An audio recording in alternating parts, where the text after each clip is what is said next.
The Galactic Academy was supposed to be a place of unity, where the brightest minds from across the cosmos gathered to learn and grow together. In practice, it was just another school, complete with cliques, hierarchies, and bullies. Zira had known this within her first week. As a Valorian, she was small by galactic standards, barely 4 feet tall, with delicate crystalline skin that refracted light in soft blues and purples.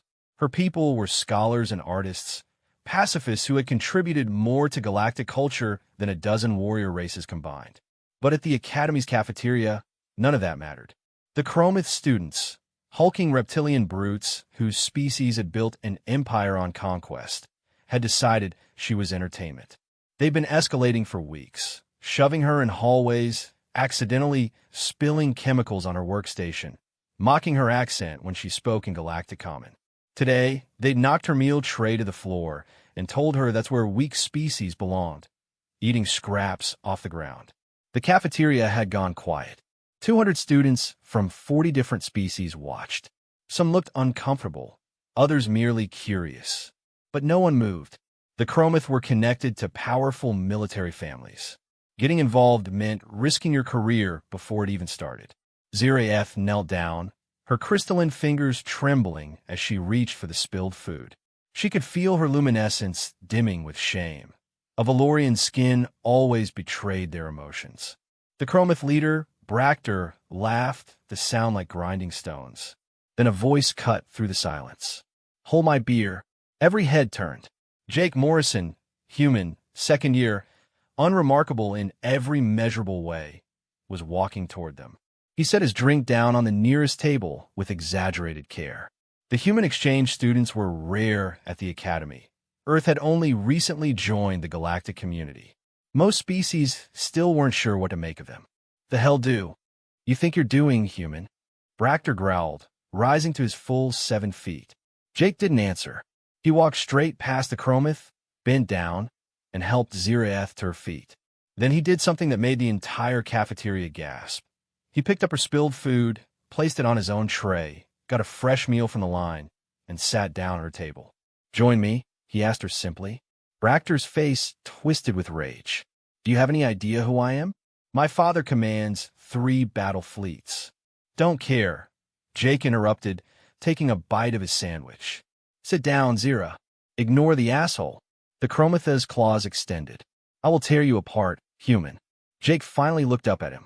"You'll try. And then I'll file a formal complaint with the Academy Board, contact the human embassy, and make sure every news feed in the galaxy knows that the mighty Chromith are so insecure they gang up on honor students half their size." He smiled without warmth.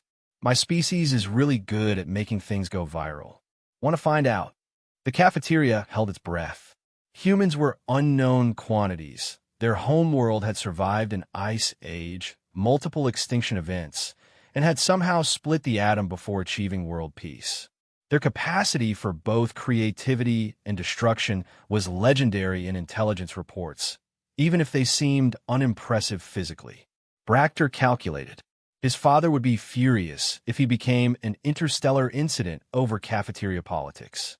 Slowly, he backed down, sneering. "This isn't over." "Yeah, it is," Jake said, returning to his meal.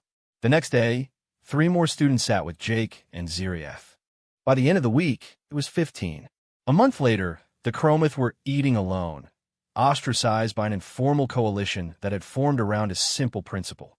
If humans could stand up to bullies despite being one of the weakest species in the Academy, anyone could. Zira's skin glowed bright violet, the Valorian color of joy, as she worked on her thesis. Jake was helping her proofread, complaining good-naturedly about academic syntax. "You know," she said quietly, "my people have a saying, the brightest lights shine in the darkest moments. I never understood it until I met you." Jake shrugged, embarrassed. "I just don't like bullies." That's pretty universal, I think. But Zira knew better.